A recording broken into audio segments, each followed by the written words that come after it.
दिल्ली सल्तनत के किस वंश ने शासन किया? तो खिलजी ने किया। और सबसे ज्यादा समय तक किस वंश ने शासन किया? तो वो किया तुगलक वंश। अमीर खुसरो ने जो है ख्याल और तराना जैसी संगीत की शैलियों का इजाद किया। अगला क्वेश्चन है कि कुतुब मीनार का नाम किसके नाम पर रखा गया?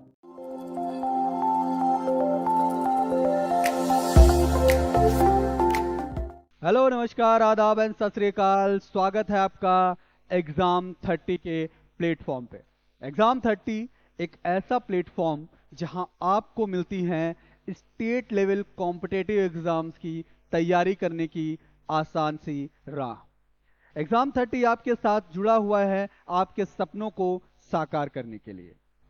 मेरा नाम है अतुल त्रिवेदी और मैं आप सभी लोगों का स्वागत करता हूं। दोस्तों, आज हम उन अहम प्रश्नों पर बात करेंगे जो कि इतिहास विषय से जुड़े हुए हैं। अभी आने वाले कुछ दिनों में वीडियो का रे एग्जाम है, यानी कि आपका जो ग्राम विकास अधिकारी का एग्जाम है दोबारा से होना है। और हम चाहते हैं कि आप जो है इस एग्जाम में बेहतरीन तरीके से परफॉर्म करें और अपने ग्राम विकास अधिकारी बनने के सपने को साकार करें। तो दोस्तों, आज की सीरीज में हम इतिहास के मध्यकालीन वाले सेक्टर से कुछ क्वेश्चंस लेकर के आए हैं और हम आशा करते हैं कि ये जो भी प्रश्न हम आगे 2-4-5 दिनों में डिस्कस करेंगे, उन सवालों का बेनिफिट आपको इस एग्जाम में जरूर मिलेगा और आप एक बढ़िया एक उम्दा परफॉर्मेंस करके एग्जाम में अच्छे मार्क्स गेन करेंगे, अच्छी सी पोजीशन एक्वायर करेंगे और अपनी लाइफ को आगे और बेहतर बनाएंगे। तो चलिए, इतिहास के इन प्रश्नों पर चर्चा करने के लिए हम आगे बढ़ते हैं और देखते हैं कि कौन से ऐसे सवाल हैं जिन्हें हमें डिस्कस करना है और मैं दावा करता हूं कि जितने भी सवाल, जितने भी प्रश्न हम आपके साथ में डिस्कस करेंगे उसमें से तकरीबन 5-7 क्वेश्चंस तो आपके एग्जामिनेशन में फंसेंगे ही फंसेंगे। तो अपने एग्जाम को आसान बनाने के लिए और इन क्वेश्चंस के पैटर्न को समझने के लिए इस वीडियो को लास्ट तक जरूर देखें। तो चलिए शुरू करते हैं।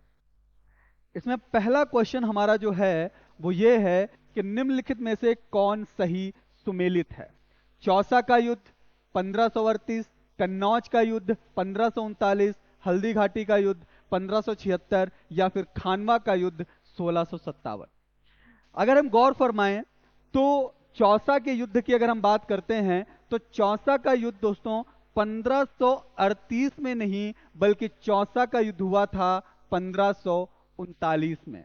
और चौसा का युद्ध जो लड़ा गया था, तो चौसा का युद्ध लड़ा गया था मुगल बादशाह हुमायूं वर्सेज शेर शाह के बीच में। शेर शाह सूरी और हुमायूं के बीच में यह युद्ध लड़ा गया और इस युद्ध में जो विजय हुई वह विजय हुई शेर शाह की।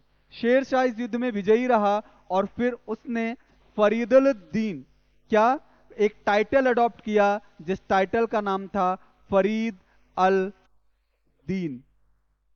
फरीदुल-उद-दीन नाम का इसने टाइटल अडॉप्ट किया और उसके साथ ये जो है युद्ध जीता।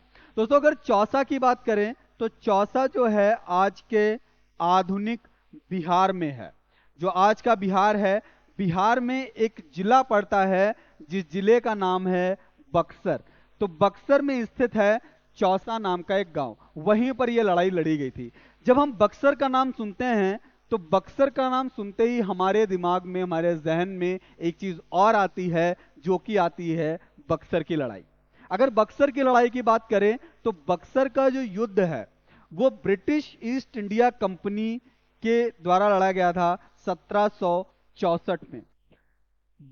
प्लासी की लड़ाई और बक्सर की लड़ाई, ये दोनों ऐसी लड़ाइयां रहीं जिसने भारत में ब्रिटिश ईस्ट इंडिया कंपनी के राजनीतिक मंसूबों को पूरा करने के सारे रास्ते खोल दिए थे। तो बक्सर की लड़ाई पे अगर हम थोड़ा आउट ऑफ कॉन्टेक्स्ट जाकर के बात करें तो बक्सर की लड़ाई पे अगर हम जाते हैं, बक्सर की लड़ाई, तो बक्सर की लड़ाई पे हमें यह देखने को मिलता है कि यहां पर दो शक्तियां आमने सामने लड़ रही थी। एक तरफ थी ईस्ट इंडिया कंपनी, एक तरफ ईस्ट इंडिया कंपनी थी और दूसरी तरफ भारत की 3 महान शक्तियां ईस्ट इंडिया कंपनी से मुकाबला कर रही थी। और इन 3 महान शक्तियों में एक थे मीर कासिम।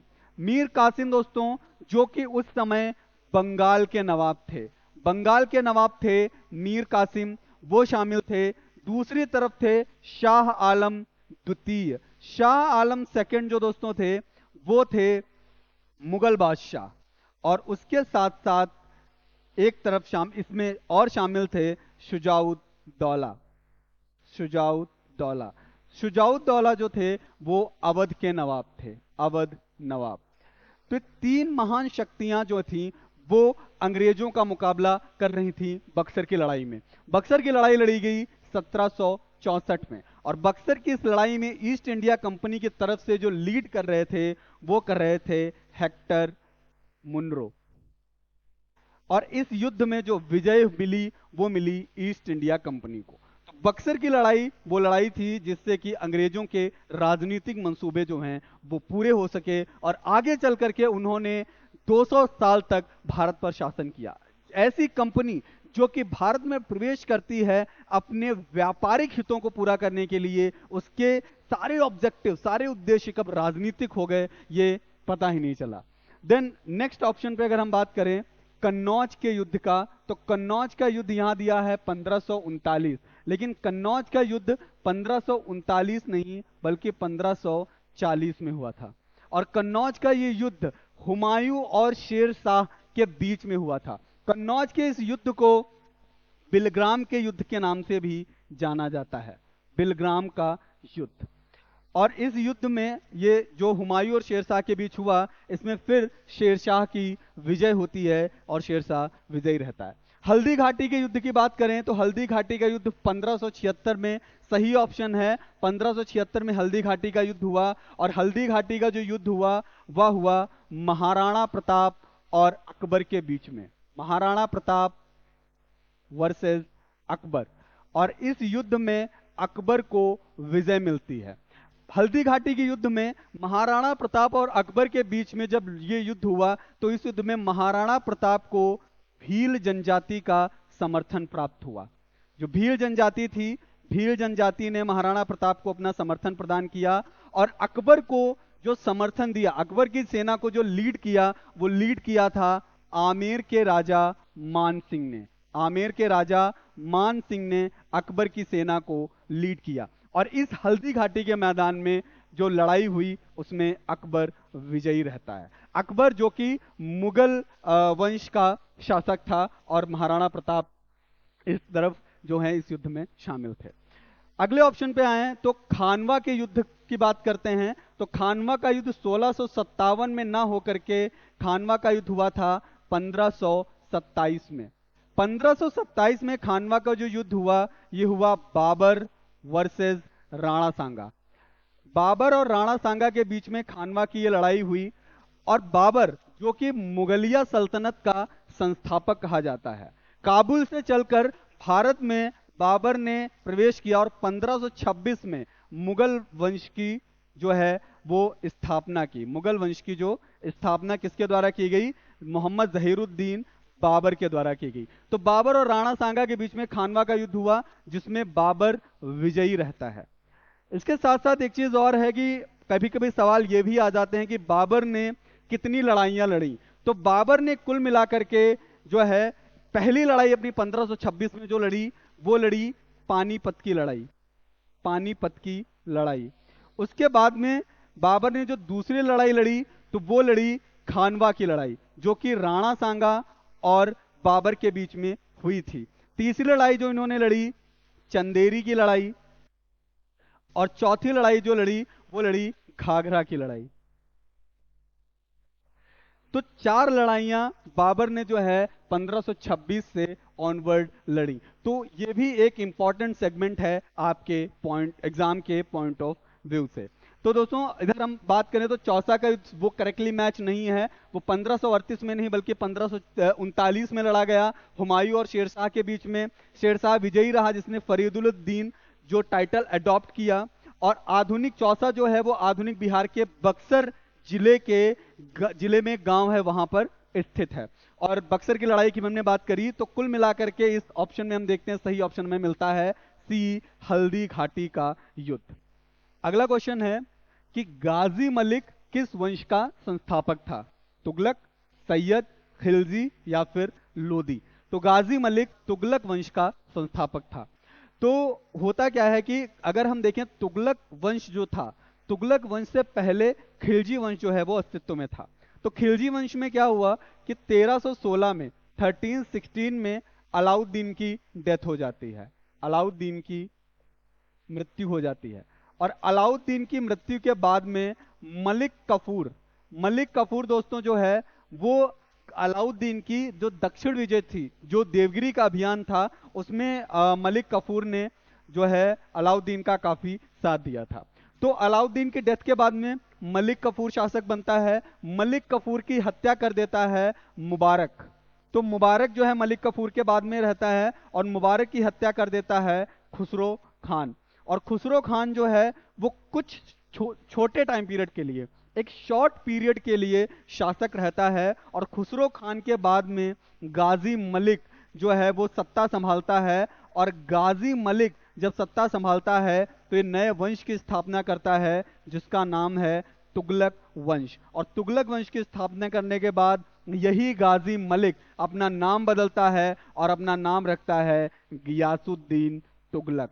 तो अगर सवाल आता है कि गाजी मलिक का दूसरा नाम क्या है, तो गाजी मलिक का दूसरा नाम है गियासुद्दीन तुगलक। तो गियासुद्दीन तुगलक ही गाजी मलिक है और गाजी मलिक ही गियासुद्दीन तुगलक है। दोनों ही एक ही व्यक्ति के नाम हैं और तुगलक वंश की स्थापना जो है इन दोनों में इन्हीं ने जो है वो की थी।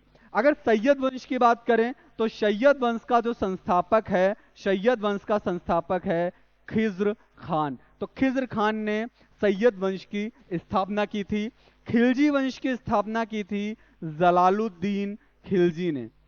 जलालुद्दीन खिलजी के द्वारा सैयद वंश की स्थापना की गई। आप लोगों ने अगर पद्मावत मूवी देखी होगी तो उसमें जो रजा मुराद हैं, Raza Murad played role of Jalaluddin Khilji. और जलालुद्दीन खिलजी अलाउद्दीन खिलजी के चचा जान थे, उनके ससुर भी थे। ठीक है, तो जलालुद्दीन खिलजी ने खिलजी वंश की स्थापना की। और लोदी वंश की स्थापना जो है वो बहलोल लोदी के द्वारा की गई थी। बहलोल लोदी संस्थापक थे लोदी डायनेस्टी। तो गाजी मलिक तुगलक वंश का संस्थापक था, सैयद वंश का संस्थापक खिज्र खान, खिलजी वंश के संस्थापक जलालुद्दीन खिलजी और लोदी वंश के संस्थापक बहलोल लोदी थे। अगले सवाल पे बढ़ते हैं। नेक्स्ट क्वेश्चन है कि दिल्ली सल्तनत के किस वंश ने सबसे कम समय तक शासन किया था? सबसे कम समय तक दिल्ली डायनेस्टी, जो दिल्ली डायनेस्टी थी, दिल्ली सल्तनत थी, उसमें सबसे कम समय तक किस वंश ने शासन किया? खिलजी, तुगलक, सैयद या फिर लोदी? तो इस सवाल पे अगर गौर करें तो पूछ रहा है कि किसने कम किया। तो खिलजी वंश की अगर बात करें तो खिलजी वंश जो है वो 1290 से लेकर के 1320 तक खिलजी वंश ने शासन किया था। तुगलक वंश की बात करें तो तुगलक वंश का शासनकाल रहता है 1320 से लेकर के 1414 तक।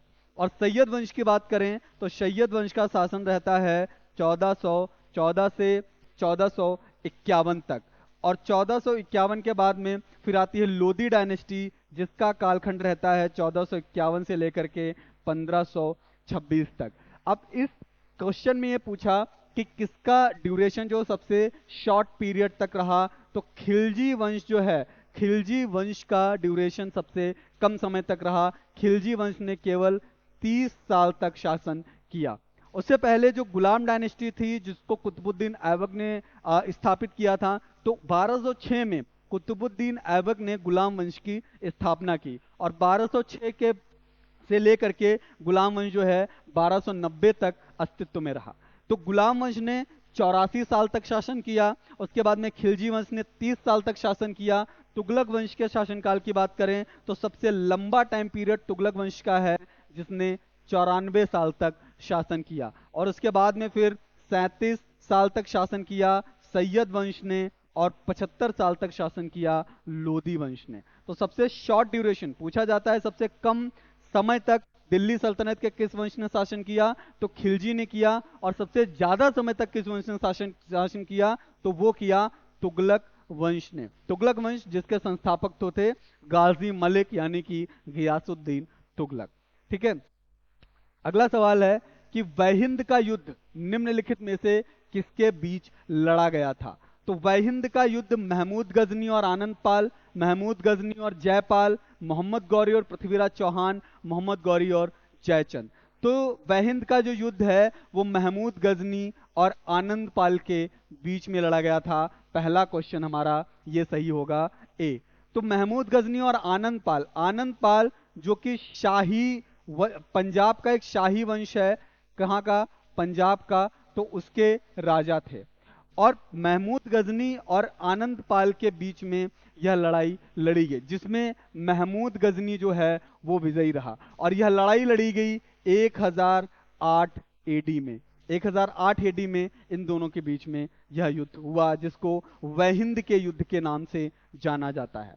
महमूद गजनी और जयपाल के बीच में जो अगर हम युद्ध की बात करें तो इन दोनों के बीच युद्ध हुआ 1001 एडी में, जिसको बोलते हैं पेशावर की लड़ाई। तो पेशावर की प्रसिद्ध लड़ाई महमूद गजनी और जयपाल के बीच में घटित हुई 1001 एडी में। जयपाल जो हैं वो पाल वंश के राजा थे। मोहम्मद गौरी और पृथ्वीराज चौहान के बीच में दो लड़ाइयां लड़ी गई। एक लड़ाई लड़ी गई पहली तराइन का युद्ध, तराइन का प्रथम युद्ध, और फिर दूसरा था तराइन का दूसरा युद्ध। दोनों ही लड़ाइयां जो हैं वो तराइन के मैदान में लड़ी गई। पहली लड़ाई जो तराइन के मैदान में हुई वो होती है 1191 में। यहां पे दोस्तों साफ नहीं आ रहा, मैं अलग से लिख दे रहा हूं इसको।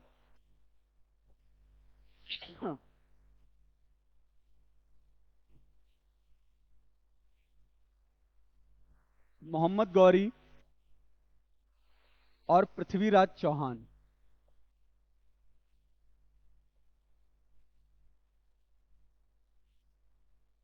इन दोनों के बीच में दो लड़ाइयां हुई। पहली लड़ाई हुई 1191 में, जिसको बोलते हैं तराइन की प्रथम लड़ाई, तराइन की प्रथम लड़ाई। और इस युद्ध में, इस लड़ाई में जो विजयी रहे वो विजयी रहे पृथ्वीराज चौहान। पृथ्वीराज चौहान इस लड़ाई में क्या रहते हैं, विजयी रहते हैं। उसके बाद दूसरी बात करें तो 1192 में तराइन की दूसरी लड़ाई लड़ी गई, तराइन की दूसरी लड़ाई। और इस दूसरी लड़ाई में जो विजयी रहा वो रहा मोहम्मद गौरी। तराइन की दूसरी लड़ाई में मोहम्मद गौरी को विजय मिली। तो पृथ्वीराज चौहान और मोहम्मद गौरी के बीच में ये दो लड़ाइयां जो हैं वो लड़ी, जो खासा फेमस हैं। मोहम्मद गौरी और जयचंद की बात करें तो मोहम्मद गौरी और जयचंद के बीच में 1194 में बैटल होता है, जिसको बोलते हैं चंदावर का युद्ध। तो चंदावर का युद्ध इन दोनों के बीच में होता है, जिसमें मोहम्मद गौरी विजयी रहता है। तो ये इसमें कई सारे सवाल आपके जो हैं वो बन सकते हैं वहिंद के युद्ध के साथ साथ में। अगला सवाल है, पृथ्वीराज चौहान के दरबारी कवि का क्या नाम था? अमीर खुसरो, चंद्रबरदाई, बिहारी या फिर भूषण? तो इसमें जो सही ऑप्शन आपका होगा वो है ऑप्शन बी, चंद्रबरदाई। चंद्रबरदाई ने पृथ्वीराज चौहान की प्रशंसा में अपनी रचना की, जिसका नाम था पृथ्वीराज रासो। तो पृथ्वीराज रासो की रचना जो है वो चंद्रबरदाई ने की, और ये पृथ्वीराज चौहान के दरबारी कवि थे। अगर भूषण की बात करें तो भूषण जो है वो बुंदेली राजा छत्रसाल के दरबारी कवि थे। बुंदेली राजा छत्रसाल थे, तो छत्रसाल के दरबारी कवि थे भूषण। भूषण ने अपनी जितनी भी रचनाएं करी वो सारी की सारी रचनाएं उन्होंने ब्रिज भाषा में करी। अगर बिहारी की बात करें तो बिहारी की रचना है सतसई। तो बिहारी ने जो रचना की वो सतसई की। और जयपुर के एक राजा थे जिनका नाम था पुलेर सिंह। तो पुलेर सिंह राजा के दरबारी कवि थे बिहारी लाल बोस। और अमीर खुसरो जो थे वो अलाउद्दीन खिलजी के दरबारी कवि थे। तो अलाउद्दीन के टाइम पीरियड में काफी लंबे समय तक अमीर खुसरो ने सस्टेन किया। अमीर खुसरो को कव्वाली का पिता कहा जाता है, यानी कि कव्वाली जो इजाद करी गई तो वो इजाद की गई अमीर खुसरो के द्वारा। उसके साथ साथ अमीर खुसरो ने तबला का आविष्कार किया, और अमीर खुसरो ने जो है ख्याल और तराना जैसी संगीत की शैलियों का इजाद किया। तो ये सारी चीजें जो हैं वो अमीर खुसरो से रिलेटेड हैं। ओके, तो इसमें ऐसे अगर रिलेटेड क्वेश्चंस आपको मिलते हैं तो डेफिनेटली आप उसको सही कर सकते हैं। अगला क्वेश्चन है कि कुतुब मीनार का नाम किसके नाम पर रखा गया? मोइनुद्दीन चिश्ती, कुतुबुद्दीन ऐबक, कुतुबुद्दीन बख्तियार काकी, या इनमें से कोई नहीं? कई बार यह सवाल देखकर हम थोड़े कंफ्यूज हो जाते हैं। कंफ्यूजन इस बात की होती है, हमें लगता है कि कुतुब मीनार की स्थापना जो है वो कराई थी कुतुबुद्दीन ऐबक ने।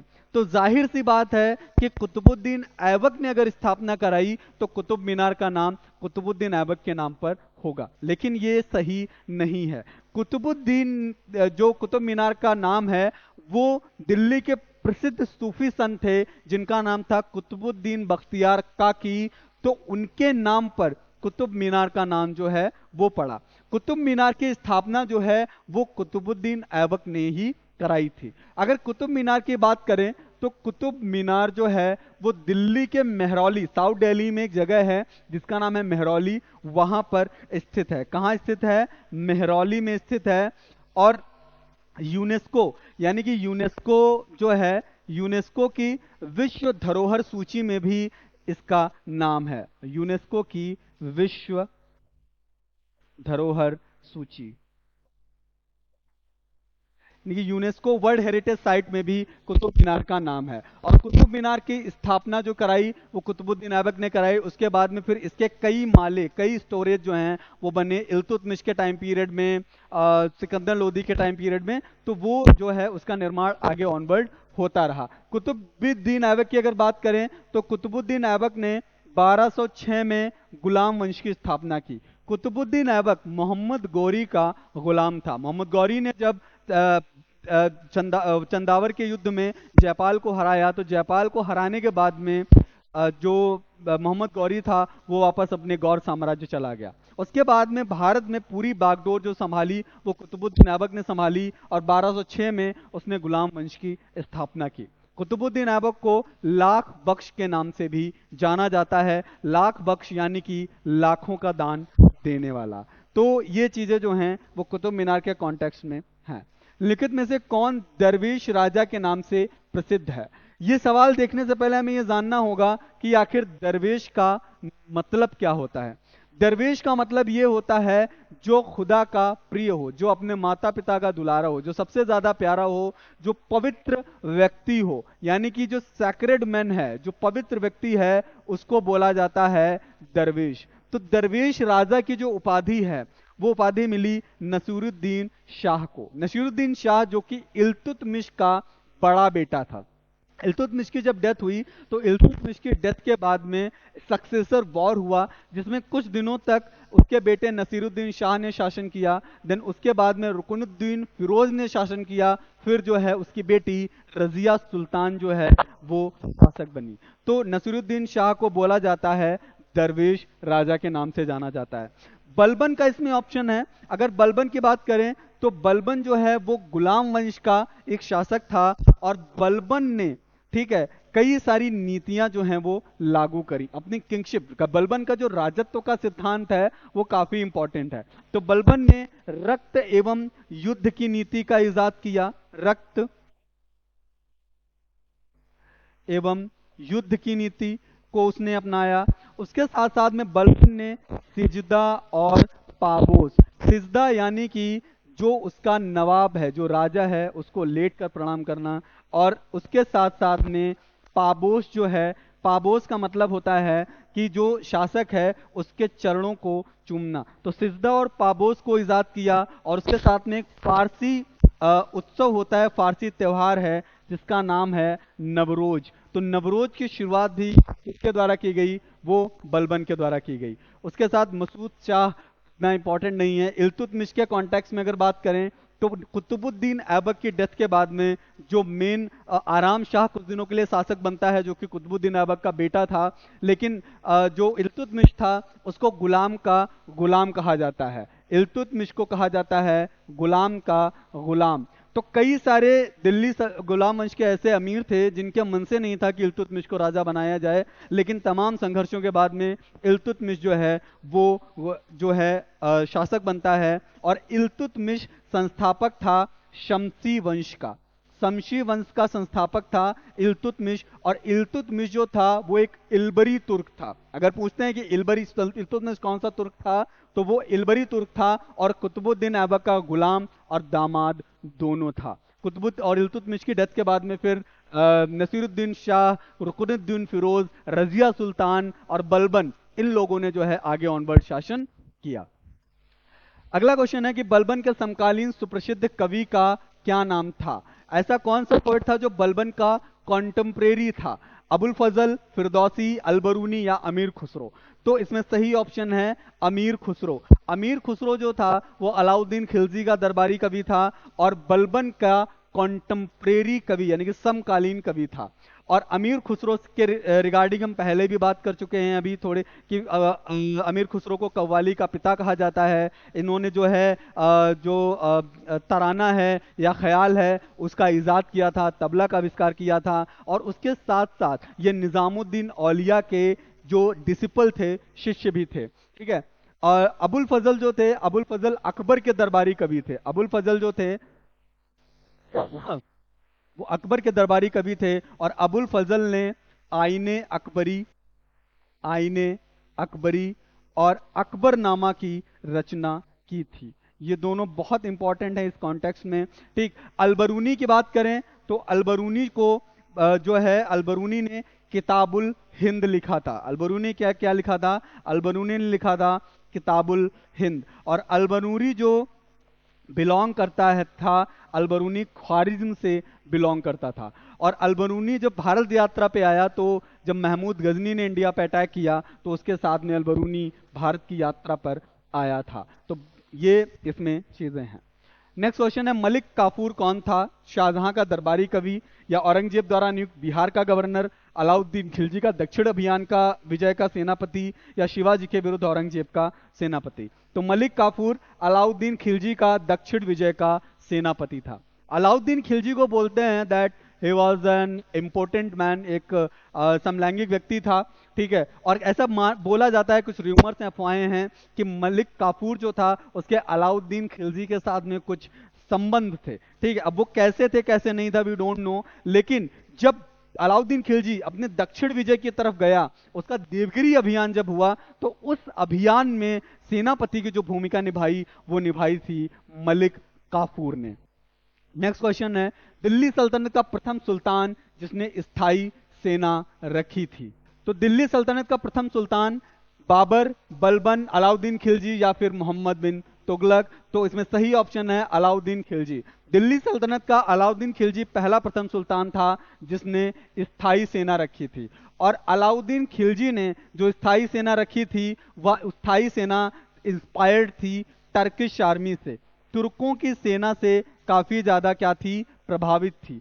और अलाउद्दीन खिलजी ऐसा व्यक्ति था जिसने अपनी सेना में घोड़ों को दागने की प्रथा स्टार्ट की थी। तो दाग, चेहरा जैसे इनिशिएटिव जो हैं अपनी सेना में अलाउद्दीन खिलजी के द्वारा लेकर के आए थे। और अलाउद्दीन खिलजी ने स्टैंडिंग आर्मी या स्थायी सेना जो है मंगोल खतरों से खुद की रक्षा करने के लिए स्टार्ट करी थी। ठीक है। तो ये क्वेश्चंस 10 क्वेश्चंस हमने आपके साथ आज डिस्कस किए मध्यकालीन भारत के, और आगे प्राचीन भारत और आधुनिक भारत, इनके क्वेश्चंस भी हम आगे आपके साथ में डिस्कस करते रहेंगे।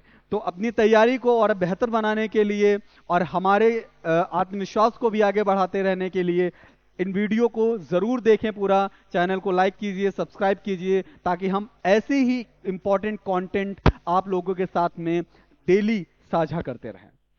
तो आज का हमारा ये वीडियो यहीं पे समाप्त होता है। आई होप कि आपको कई सारी चीजें इसमें, कई सेगमेंट समझ में आए होंगे। तब तक के लिए जय हिंद, धन्यवाद।